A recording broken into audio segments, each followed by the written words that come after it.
Open Ibispaint X and add the photo you want to. Add the scratches or the dart effect. Pick a darker color from the face and take this airbrush, and make the brush size smaller. Now just paint like this.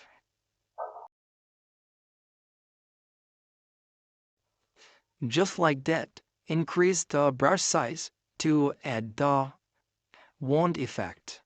Just like that.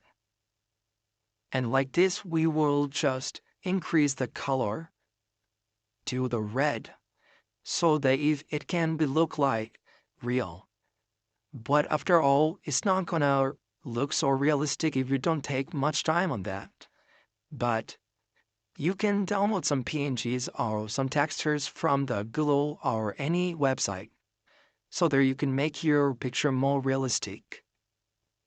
It's just an easy way to show you that how you can make this type of effect on Ibispaint. We can add this stitch effect as well, just like this. So you get the idea how to do it, so I hope you can do it in your own. I'm sorry for my English not that good, so just ignore my English. I'm just using English because there are some subscribers who is from maybe India or maybe from other countries as well, or else I would make it in Bangla. So we can just add some scratches like this, and for the dirt effect on the face, we will just, wait, let me do this first. I'm doing this just to make it more realistic, kinda.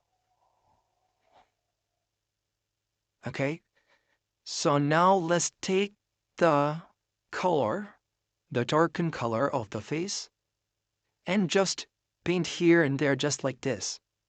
So this face will look like dirty. So you get the idea, right? Thanks for watching the video, and like, subscribe and comment. Also, let me know what type of video do we want in the future. I will try to make. Thank you.